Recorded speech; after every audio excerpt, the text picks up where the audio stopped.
Samedi 2 août 2025, luxe et privilège.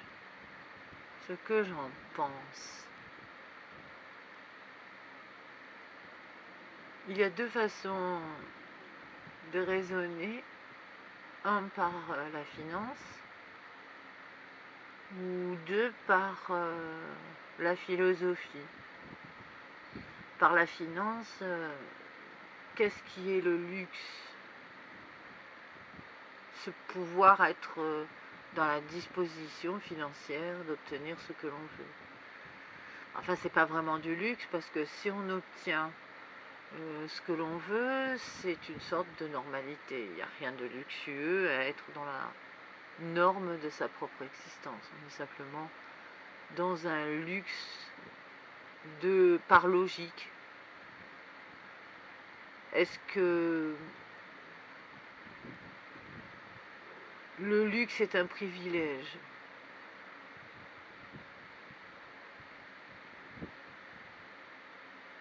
À quel moment, en fait, ça devient un privilège?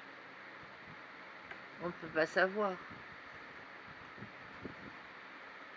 Qu'est-ce qui est donc, à l'heure actuelle, le privilège? Est-ce que c'est bénéficier de conditions idéales à moindre coût? Ce qui est reproché par les gens qui sont dans du luxe. Il y a beaucoup de choses qui sont reprochées des deux côtés. Donc nous n'avons plus ni luxe ni privilège à l'heure actuelle en France. C'est comme une chasse effrénée à toute personne qui pourrait avoir des velléités de kiffer l'existence. Comme la villa secondaire, qui est donc un luxe et un privilège, ne doit pas être énoncée comme une individualité, mais plutôt comme une offense à la communauté, une communauté qui n'existe pas, mais qui est revendiquée par la lutte intrinsèque aux biens immobiliers, puisque nous sommes arrivés en fait à une bizarrerie, puisque le bien immobilier était le premier des luxes. Avoir de la pierre, être dans ses murs, correspondait à une forme de luxe et de privilège. Donc les gens ont thésaurisé par le biais de la propriété, et tout est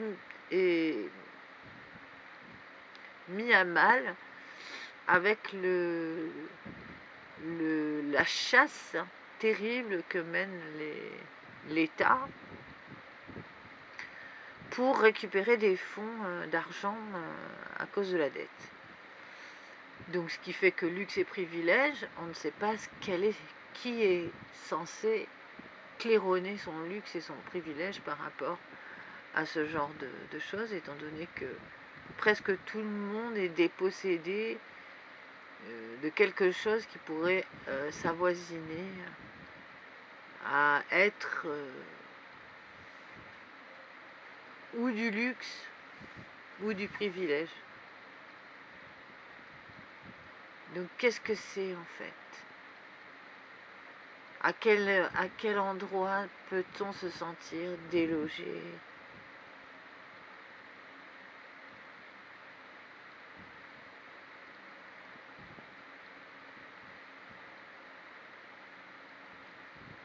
D'une problématique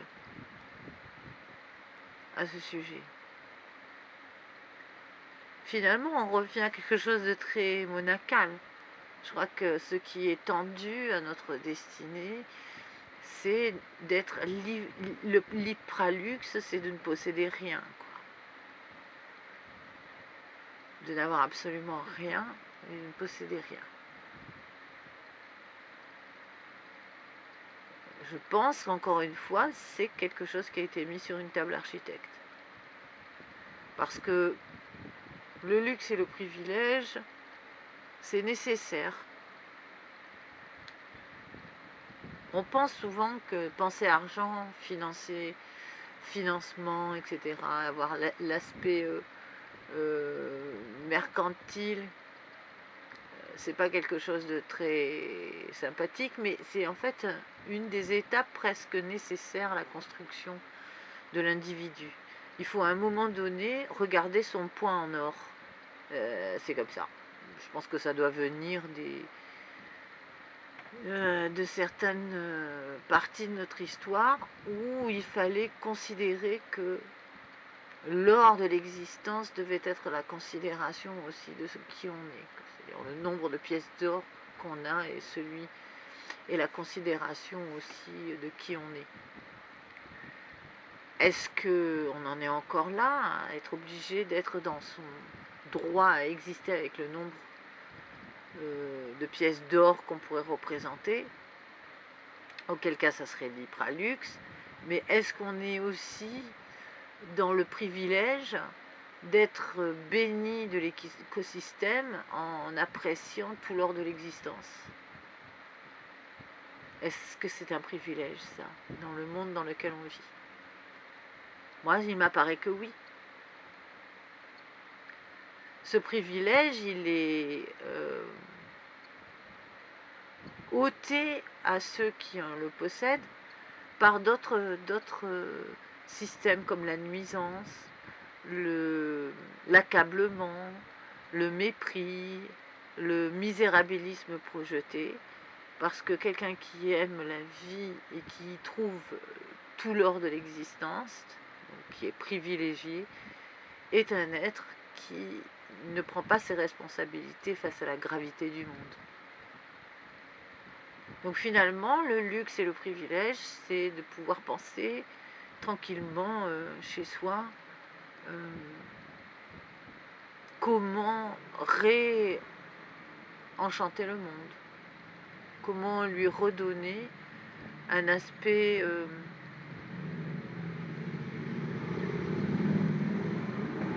construit, non pas pour désordonner le futur, mais plutôt pour reconsidérer les assemblages nécessaires à une meilleure harmonique. Donc je reste encore persuadée que le pays de France a encore raté sa mission de ce côté-là, puisque nous proposons en fait un monde qui est ou de l'Hypralux, puisque quand on regarde sur YouTube, presque toutes les personnes qui se présentent dans le monde de l'influence essayent d'avoir un rapport assez luxueux face à l'existence. Il faut que l'argent, l'abondance, pouvoir s'acheter des choses onéreuses, soit la garantie d'une bonne vie, c'est-à-dire d'un statut social revendiquant le droit au privilège. Or, finalement, ça commence au marché, le privilège. Une tomate, les gros cœurs de bœuf, c'est à peu près 3 euros. 3 euros si on a envie d'en manger une par jour, parce que c'est bon pour la santé, les tomates. Donc ça fait par mois l'équivalent d'à peu près 90 euros la tomate, le rendu de la tomate. Et on veut rajouter 2 bottes de carottes par semaine. Bon, les bottes de carottes, à mon avis, on va les avoir vers 3 euros. Je ne peux pas savoir parce que moi, je ne mange pas ce genre de légumes, étant donné que c'est trop cher. On en a déjà pour plus de 100 euros rien qu'avec des tomates et des carottes pour le mois. Donc, ce qui veut dire que pour développer l'idéologie de manger des légumes et des fruits, parce qu'on est plutôt tourné vers le véganisme, eh bien on va dépenser facilement 400 euros à 500 euros si on est consciencieux. C'est-à-dire qu'on va aller chercher des légumes qui sont bio, frais, etc. Et qu'on va se mettre à... Alors évidemment, bien sûr, si on prend 1 kilo, on va essayer de conserver des choses, mais enfin disons que ça va osciller entre 300 et 400 euros. Et je pense qu'il y a des gens qui dépensent beaucoup plus et qui arrivent à des budgets dépassant les 500 euros par mois pour leurs fruits et légumes. Donc ça, oui, c'est un luxe. Ça, c'est un vrai luxe. Plus que de bénéficier de la sécurité sociale. Parce que le légume, c'est la garantie d'être en bonne santé, d'avoir au moins un rapport concret à la structure de ces vitamines. Or, il se trouve que on ne garantit pas aux citoyens les vitamines qui sont censées être dans ces légumes. Et on ne veut pas résoudre ce problème. Donc on ne veut pas le luxe d'avoir des légumes qui sont constitués pour être en bonne santé. Donc c'est-à-dire qu'ils sont la logique du nutriment qui nous est nécessaire pour survivre. Donc nous sommes littéralement contre le luxe comme un privilège à exister. Nous sommes pour le luxe tape à l'œil qui vient revendiquer une sorte de contentement narcissique à montrer aux autres comme étant supérieur. C'est-à-dire donc ce qui fait qu'on provoque une bizarrerie intérieure chez celui qui est en perception de ce luxe, puisqu'il va se dire: est-ce que moi je vais être à la hauteur? Est-ce que je vais avoir le même luxe que cette personne? Et est-ce que je vais donc pouvoir moi aussi claironner une sorte de privilège? Je ne crois pas que ça soit très intéressant de penser qu'on est supérieur par le luxe, puisque le luxe, c'est aussi de bénéficier d'un cerveau bien constitué, et que l'argent n'est pas une valeur à partir du moment où elle est thésaurisée inutilement ou mal agencée dans l'existence et ne donnant pas la logique à l'économie non plus, puisque on sait que l'argent est quelque chose qui est aléatoire. On peut du jour au lendemain chuter, ne plus avoir de monnaie, de valeur, rien du tout. Et personne ne se solidarise pour essayer de minimiser au plus possible le désastre économique et monétaire qui pourrait nous tomber dessus, et par la guerre et par autre chose. Donc finalement, le luxe, c'est d'avoir de bons amis. Ça, c'est un luxe.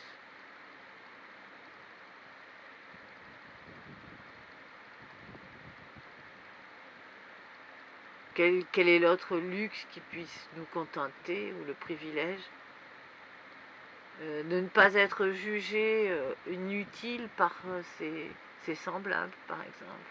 C'est un luxe.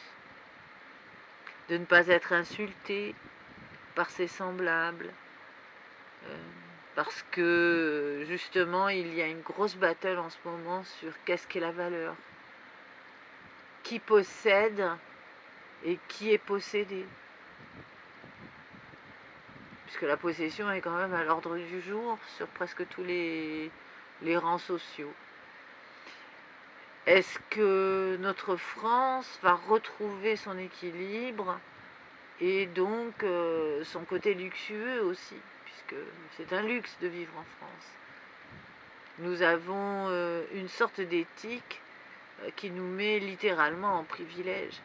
Et ça nous permet donc de pouvoir rêver notre vie, de la construire, et même si c'est difficile, de penser que ça le sera moins difficile, grâce à la solidarité par exemple, qui est donc le plus grand luxe qui puisse exister.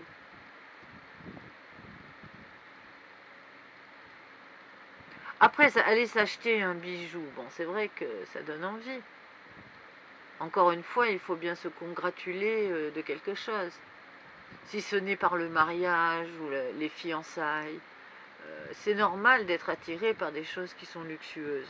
C'est quelque chose qui est en correspondance avec tout l'or des pierreries brillait à ses yeux, tandis qu'à mes pieds il n'y avait que du sable et de la boue, de tous les lieux que j'avais foulés, par exemple.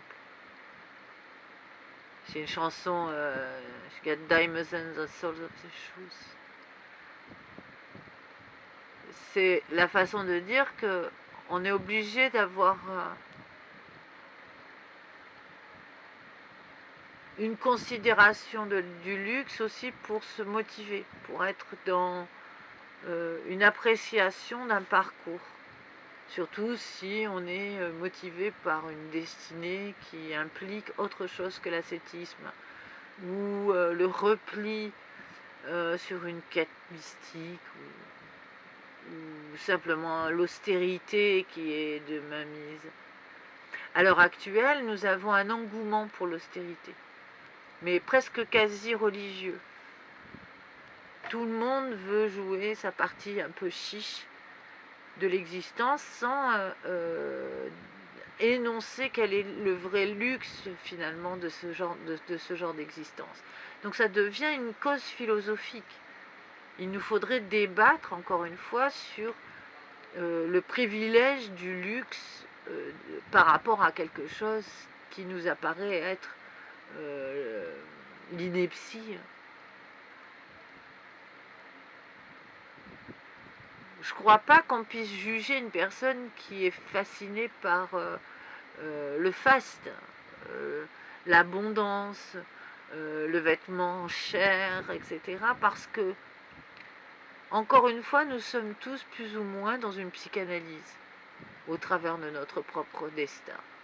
On ne s'en rend pas compte, mais nous sommes attirés par des choses qui vont nous libérer de quelque chose.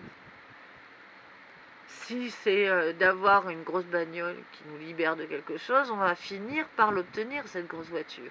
Et elle sera symboliquement la remise en question de sa propre destinée, parce qu'on sera arrivé à un stade où le souhait le plus grand est réalisé. Et auquel cas, on sera obligé de se reconditionner. Pour finalement, si ça se trouve, aller revendre la voiture.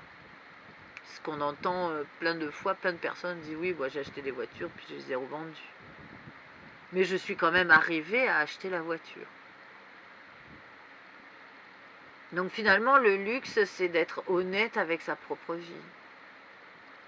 De se rendre compte que l'on a bien réalisé, qu'on réalise quelque chose qui est ancré en nous depuis le début qu'on a constitué notre petit bagage pour mener à bien sa vie.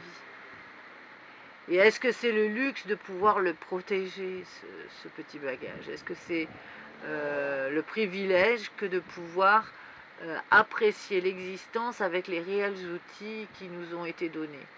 Parce que on a tous plus ou moins, maintenant à l'heure actuelle, des facultés.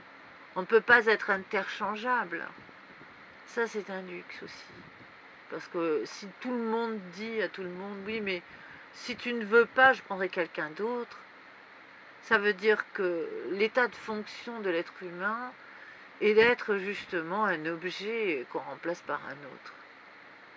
Et je n'appelle pas ça le luxe du tout.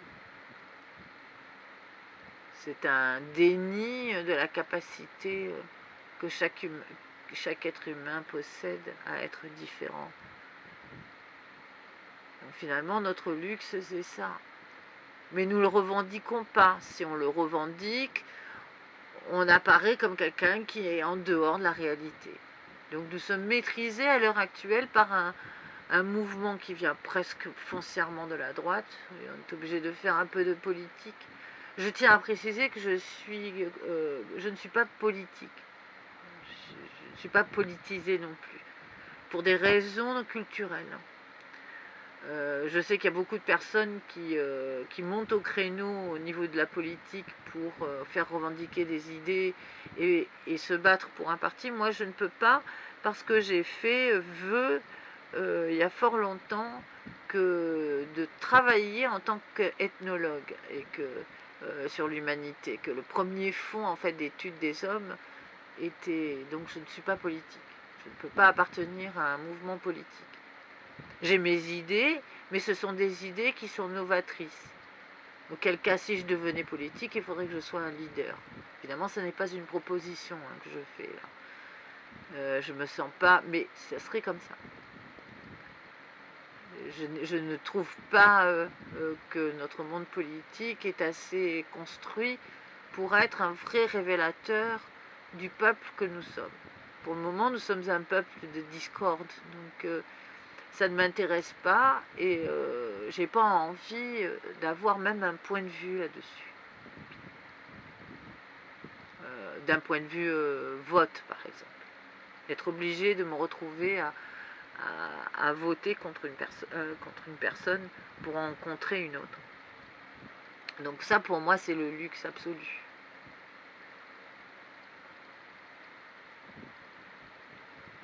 Je me sens pas non plus complètement délogée de l'identité à combattre pour que la France redevienne un pays agréable par sa rondeur, en fait, sa générosité. Et pour ça, il faut redevenir des êtres construits qui ont la capacité de réfléchir au monde. Ce n'est pas la valeur financière qui peut sauver la France, bien que l'économie participe. À partir du moment où les gens ont un PIB, ils sont dans l'hypralux, ils sont contents. Si une femme veut acheter un paquet de bonbons, que son gosse rentre dans le truc et dit bah écoute, tu prends ce que tu veux mon chéri, et puis qu'elle arrive à payer ce que tu veux mon chéri, et ben si ça se trouve, ça fera pas 150 € pour une fois. Je dis ça en connaissance de cause parce que j'étais une enfant qui a dépensé son argent de poche dans les bonbons à la sortie des écoles, et je prenais toujours des très très gros sacs pour faire en sorte qu'on soit le maximum de personnes à manger des bonbons. Donc je sais aussi ce que c'est que d'être dans un sentiment de contentement, avoir des gens, être apprécié des choses aussi. Comme est resté ça aussi, j'aime bien l'idée que le convivial est quand même un hypralux. Une fête gâchée, c'est terrible, quoi. On est dans les misérables, là. Une fête qui ne prend pas quelque chose qui est complètement sans peps, peut vraiment vous déconcentrer de l'existence, vous mettre mal pour toute la semaine. Donc finalement, je considère le luxe plutôt par la valeur humaine des gens.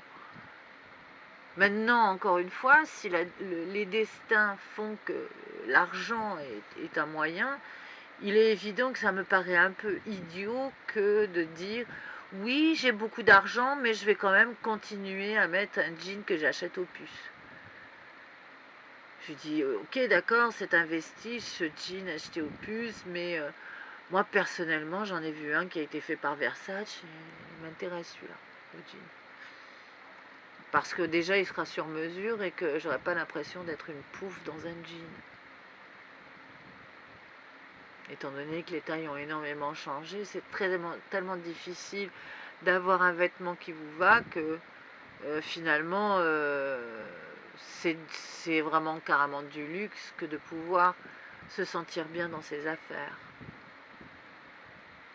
Ça aussi, on sent qu'il y a une montée comme ça au sein du peuple français, enfin de l'identité française, sur le droit de s'habiller ou pas. Ça, c'est terrible. Donc voilà, il y a beaucoup de choses qu'il faut rectifier sur la notion en fait de luxe ou de privilège. Parce que quand une personne dit vous êtes privilégié, par exemple, vous ne travaillez, vous vous laissez porter par la société, il faut fuir des gens comme ça. Parce que des personnes qui sont au bas de l'échelle, comme les personnes qui ont RSA, n'ont pas de légumes. La seule chose sur laquelle ils peuvent compter, c'est la solidarité. S'ils ont une famille, s'ils ont un conjoint, s'ils sont suffisamment solides dans leur foyer pour pouvoir subsister difficilement, mais avoir au moins un centre d'intérêt, ce qui est quand même un hypralux, le centre d'intérêt, y compris que ce soit la vie familiale, pouvoir conduire grand-mère, se balader, faire des activités aussi au sein de la famille. L'hypralux, ça serait d'avoir une société qui reconsidère ces êtres humains qui habitent dedans comme de véritables potentialités à être générateurs d'un climat à l'intérieur du pays, chose que nous ne faisons pas. Nous sommes en train de perdre nos privilèges. Souvent par l'aspect dégradant de la pensée. Encore une fois, on est maîtrisé par le reptilien.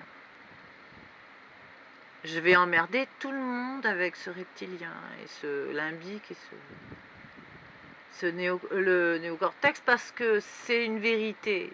Je le dis ça parce que c'est ce qu'on apprend quand on fait du marketing. On dit vous allez parler aux gens pour leur cerveau reptilien, pas pour leur néocortex. Et essayer de titiller le limbique. Donc finalement, les 3/4 de l'expression proposée à l'être humain, c'est la manipulation.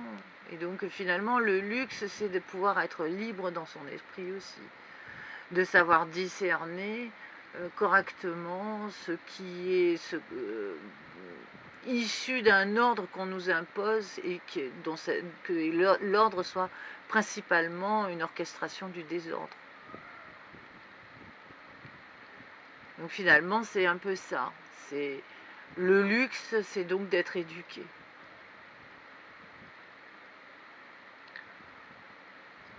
Par l'éducation, on amène une société qui sait niveler correctement ses modules. Peut-être dans une proposition, j'énoncerai clairement ce que j'entends par moduler ces modules, niveler ces modules, parce que c'est malheureusement ce qui nous pend au nez, c'est-à-dire une vraie gestion de la survie de nos privilèges. Et la survie de nos privilèges, ça met en scène justement la capacité de survivre. Si nous ne savons pas survivre, nous perdrons tout ce qui est en correspondance avec le rapport privilégié existé. Je pense que la France est un pays qui peut se relever de son échec de ce côté-là. Comme une sorte de réveil des torpeurs de Circé, par exemple, et reprendre son voyage. Ou comme une idiotie un peu, enfin je vais pas dire une idiotie parce que c'est pas une idiotie Obélix, mais comme quand Obélix et Astérix sont en lutte et qui dit partout Tatis, Obélus redevient Obélix. Il y a quelque chose comme ça aussi dans la France qui va se passer. Sentiment d'avoir dépassé les limites pour conserver des privilèges qui n'existent pas. Je pense que c'est aussi la problématique des gens qui réfléchissent leur liberté dans ce pays, alors que si on réfléchit par la philosophie, on s'aperçoit que la liberté est un faux terme. La liberté de mouvement, l'autonomie est un vrai terme, y compris pour un handicapé, de pouvoir se mouvoir. Donc le privilège pour un handicapé, c'est d'être reconnu par la MDPH. Mais encore faut-il pouvoir dépasser l'ineptie, parce qu'on peut fournir par exemple un dossier béton pour être admis à la MDPH et être rejeté. Et il n'y aura pas d'explication de texte sur le rejet. Donc on peut savoir qu'au niveau du privilège, il y a des gens qui sont privilégiés et que l'effet pervers aussi de la considération humaine peut être aussi à des échelles à des endroits stratégiques. Donc voilà, il y a des pertes de privilèges aussi et des pertes d'autonomie qui sont liées aussi à l'ineptie sur des façons de gérer aussi des dossiers ou des choses comme ça. Quand on parle de privilèges aussi, il peut y avoir aussi le passe-droit aussi. Donc nous avons un pays qui est manipulé sur son thème de la liberté. Les gens pensent qu'ils peuvent être libres de leur façon de penser, de leur mouvement, mais pas tant que ça. Un pays qui est possédé par une idéologie non structurée est un pays qui est immobilisé, littéralement. Donc c'est pour ça que je parle d'une perte de privilèges. Dans le luxe, bon, évidemment, bien sûr, il y a des gens qui sont qui contiennent une sorte de valeur éthérique, un peu comme un peu les bulles de champagne s'élèvent dans les airs. Ils ont une vision du monde au travers d'une cage dorée. La douleur, en fait, c'est de s'apercevoir que nous avons perdu l'esprit mécénique. Et donc, on n'a pas de communication entre l'hypralux, le luxuriant, et la pensée foisonnante. S'il y avait une conversation, par exemple, entre l'être qui a le luxe et le privilège, et l'être qui a le luxe de raisonner correctement, alors nous verrions des variations complètement libres, justement, de s'exprimer dans la véracité de l'existence. C'est-à-dire la véracité, c'est tout ce qui va rentrer dans l'émergent, dans l'air du temps, puisque le but un peu de l'opération, c'est d'arriver à faire un air du temps qui va se transformer en esprit du temps. Et on n'arrive jamais vraiment à réussir cette opération que de transformer de l'air du temps en esprit du temps.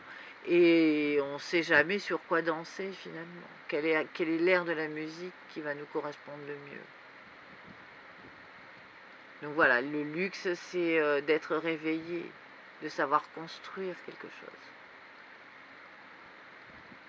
de raisonner sa contemporanéité, et puis avoir des petits plaisirs aussi sympathiques.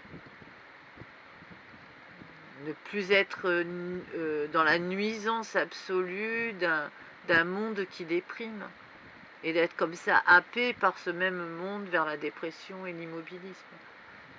Il faut arriver à sortir de là, ça c'est du luxe. Pouvoir arriver à contempler aussi quelque chose sans être pour autant une béate, c'est-à-dire quelqu'un qui a fait vœu de contemplation. Puis il y a une différence entre l'aspect religieux aussi que l'on va développer, dans lequel les gens essayent aussi de faire un comparatif, puisque le luxe, quelque part, ça serait d'être délogé de la problématique matérielle. À l'heure actuelle, c'est que le corps religieux, embrasser la religion, est le seul moyen de lutter contre ça. Il n'y en a pas d'autre. Ça sera une vie pauvre, mais encadrée, avec une structure, un rythme d'existence, quelque chose qui est en correspondance avec les choses qui sont prônées par les gens qui pensent que le privilège, c'est justement d'être dans l'épuré, dans le monacal, d'avoir très peu de meubles, d'être ouvert à la nature, etc. Finalement, ce sont les pensées qu'on va retrouver dans certains ordres religieux. Nous sommes en ce moment, en fait, dans une espèce de pastouille un petit peu. Alors, l'hyperluxe, c'est d'avoir l'esprit quand même qui continue à fonctionner. Est-ce qu'on est obligé d'y réfléchir longtemps ? Là, pour le moment, comme je mène mon article, on voit que c'est complètement épars ce que j'ai je ne structure pas entièrement cet article parce qu'il y a quelque chose qui est très très loin de moi. Je ne suis pas dans le luxe financier et pourtant je me sens hyper riche. Donc c'est très difficile aussi de mener comme ça de front un sujet sans passer par son propre témoignage. Et là je me sens pas de rentrer dans le sujet de cette façon. Je crois que on se retourne tous vers un objet luxueux. C'est une sorte de repère. On va le regarder et puis on va essayer de comprendre quelque chose. Exactement comme de regarder un disque d'or posé dans un musée qui représente une dynastie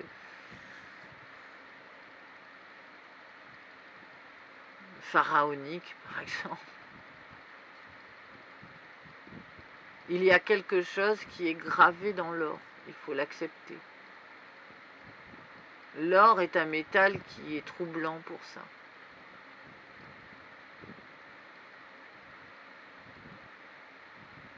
Il fascine et pourtant c'est un métal qui est quand même assez mou, hein, dont on peut se servir comme conducteur, c'est-à-dire que c'est un très bon conducteur. Donc c'est assez intéressant de voir ça quoi, par rapport à la logique du monde. Donc est-ce que c'est un luxe d'avoir des baskets en PVC Prada? Je sais pas. Bon, peut-être c'est un très bon PVC, mais enfin ça restera quand même pas du...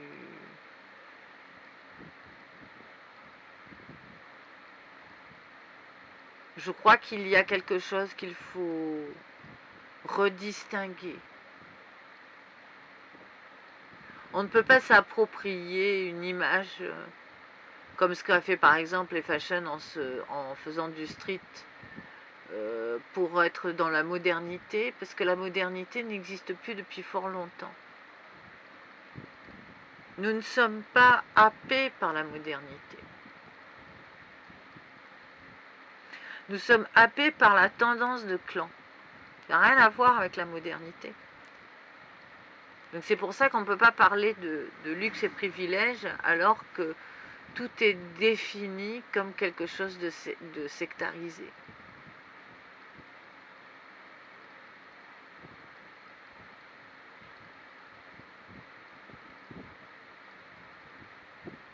Il faut à nouveau récupérer l'esprit libre. Celui qui est capable aussi de ne pas s'offenser, de ne pas être défini aux yeux des autres. Puisque, encore une fois, on ne peut pas passer son temps à revendiquer une étiquette, c'est pas possible. Le rapport sur la communauté enlève tout privilège. On finit par dire oui, mais je suis de cette étiquette, de cette communauté, tu pourrais quand même respecter ça. On ne peut pas demander à quelqu'un de respecter quelque chose qu'il ne connaît pas. On peut simplement demander à l'être humain qu'il respecte la personne qu'il a en face de lui, mais pas dans son packaging, uniquement parce que c'est un être, c'est tout. Le droit, encore une fois, à l'anonymat est un privilège. Pouvoir découvrir quelqu'un et de s'en rendre compte que c'est ce qui va nous amener à réfléchir plus intensément les relations, ça oui, c'est un privilège. Ne plus être formaté par la pensée des autres, arriver à se désubliminaliser des messages reçus, ça oui, ça c'est un privilège.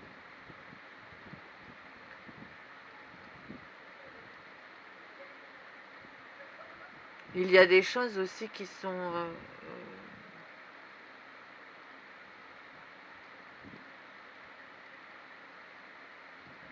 à redistinguer un peu.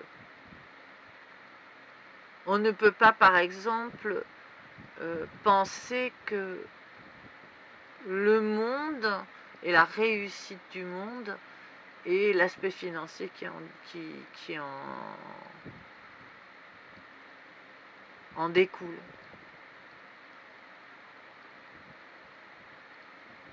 Et on ne peut pas non plus en vouloir à des personnes qui ont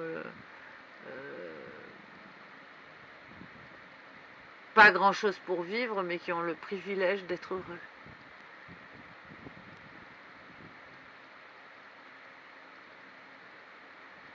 Il y a des gros nœuds sémantiques qui empêchent en fait l'être humain de se libérer, de comprendre pourquoi est-ce que nous vivons une période de déclin et que nous frôlons en fait la catastrophe presque tous les jours en pays de France. Il faut très vite remuscler son cerveau, à nouveau redynamiser ce qui nous fait notre particularité, c'est-à-dire une sorte de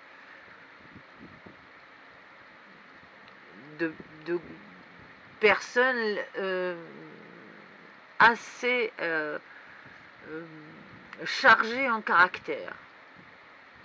On parle souvent que les Arabes sont des fortes têtes, mais bon, les Français aussi, des fortes têtes.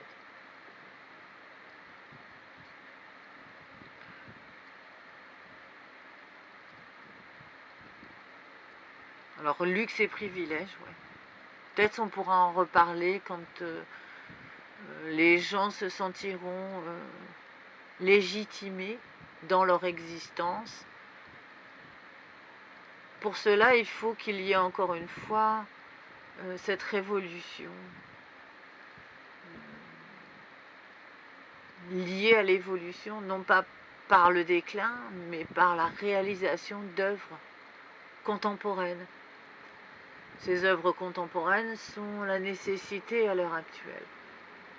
Ça va être le ferment d'un changement d'attitude.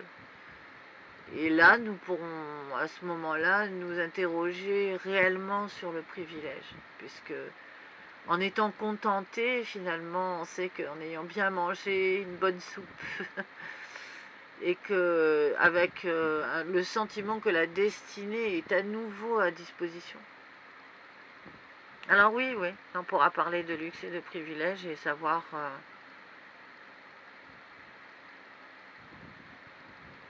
pour le moment, on n'a pas la sensation que l'argent soit le luxe.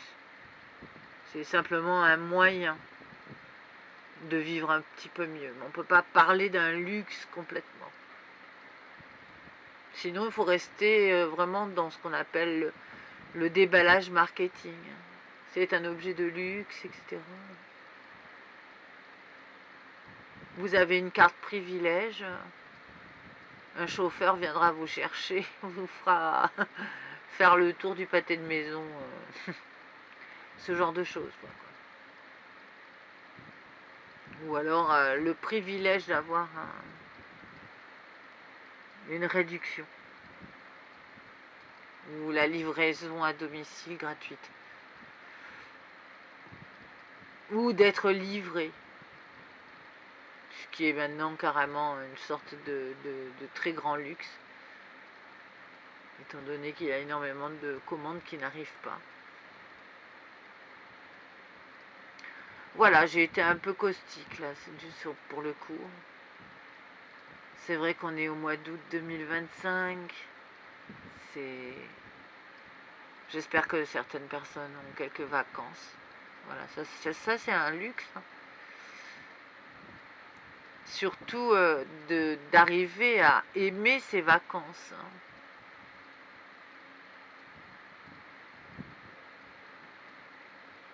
Personnellement, j'ai le luxe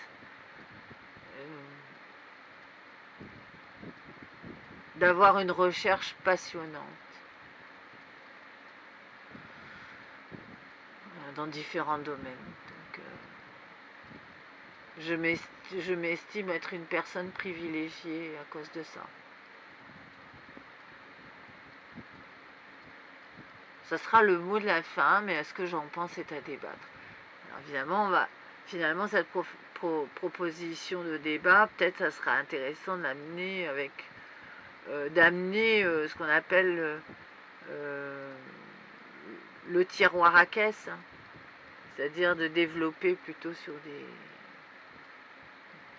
des aspects particuliers.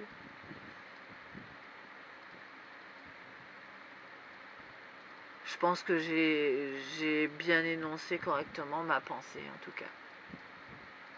Voilà, ça sera le mot de la fin.